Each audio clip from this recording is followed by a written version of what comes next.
نبی صلی اللہ علیہ وسلم کہہ دو کہ لوگوں میں تو تمہارے لیے صرف وہ شخص ہوں جو برا وقت آنے سے پہلے صاف صاف خبردار کر دینے والا ہوں۔ پھر جو ایمان لائیں گے اور نیک عمل کریں گے ان کے لیے مغفرت ہے اور عزت کی روزی، اور جو ہماری آیت کو نیچا دکھانے کی کوشش کریں گے وہ دوزخ کے یار ہے۔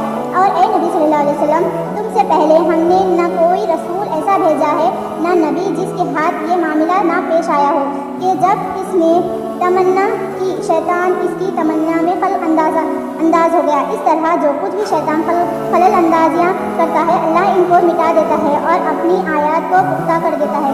اللہ علیم اور حکیم ہے، وہ اس لیے ایسا ہونے دیتا ہے تاکہ شیطان کی ڈالی ہوئی خرابی کو فتنہ بنا دے ان لوگوں کے لیے جن کے دلوں کو نفاق کا روگ لگا ہوا ہے اور جن کے دل کھوٹے ہیں، اور حقیقت یہ ہے کہ ظالم لوگ اناد میں بہت دور نکل گئے ہیں۔ اور ان سے بہرہ مند لوگ جان لے کہ حق ہے تیرے رب کی طرف سے اور وہ اس پر ایمان لے آئیں اور ان کے دل اس کے آگے جھک جائیں۔ یقیناً اللہ ایمان والوں کو ہمیشہ سیدھا راستہ دکھاتا ہے۔ انکار کرنے والے تو اس کی طرف سے شک ہی میں پڑے رہیں گے یہاں تک کہ یا تو ان پر قیامت کی گھڑی اچانک آ جائے یا ایک منحوس دن کا عذاب نازل ہو جائے۔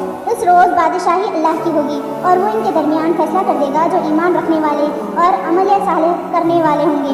وہ نعمت بھری جنتوں میں جائیں گے، اور جہنم اور جنہوں نے کفر کیا ہوگا اور ہماری آیات کو جھٹلایا ہوگا ان کے لیے رسوا کن عذاب ہوگا۔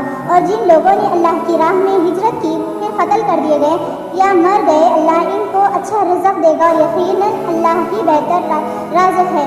وہ انہیں ایسی جگہ پہنچائے گا جس سے وہ خوش ہو جائیں گے، بے شک اللہ علیم اور حلیم ہے۔ یہ تو ان کا انجام، اور جو کوئی بدلہ لے ویسا ہی جیسا اس کے ساتھ کیا گیا پھر اس پر زیادتی بھی کی گئی ہو تو اللہ کی مدد ضرور کرے گا، اللہ اس کی مدد ضرور کرے گا۔ اللہ معاف کرنے والا اور درگزر کرنے والا ہے۔ یہ اس کے لیے رات سے دن اور دن سے رات نکلنے والا اللہ ہی ہے، اور وہ سمیع و بصیر ہے۔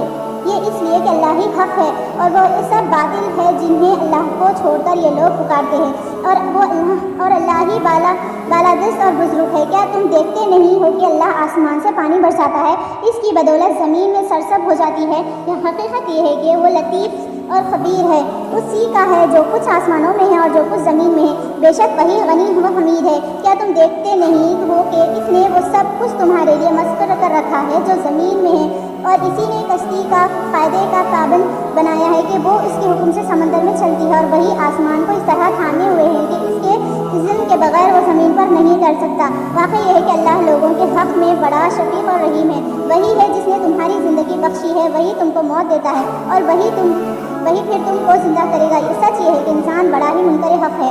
ہر امت کے لیے ہم نے ایک طریق عبادت مقرر کیا ہے جس کی وہ پیروی کرتے ہیں۔ بس اے نبی صلی اللہ علیہ وسلم، وہ اس معاملے میں تم سے جھگڑا نہ کرے، تم اپنے رب کی طرف دعوت دو، یقیناً تم سیدھے راستے پر ہو۔ اگر وہ تم سے جھگڑیں تو کہہ دو کہ جو کچھ تم کر رہے ہو اللہ کو خوب معلوم ہے۔ اللہ قیامت کے روز تمہارے درمیان ان سب باتوں کا فیصلہ کر دے گا جن میں تم اختلاف کرتے ہو۔ کیا تم نہیں جانتے کہ آسمان و زمین کی ہر چیز اللہ کے علم میں سے سب کچھ ایک کتاب میں درج ہے؟ اللہ کے لیے یہ کچھ بھی مشکل نہیں۔ یہ لوگ اللہ کو چھوڑ کر ان کی عبادت کر رہے ہیں جن کے لیے نہ تو اس نے کوئی سندیش نازل کی اور نہ وہ یہ خود ان کے بارے میں کوئی علم رکھتے ہیں۔ یہ ظالموں کے لیے کوئی مددگار نہیں ہے۔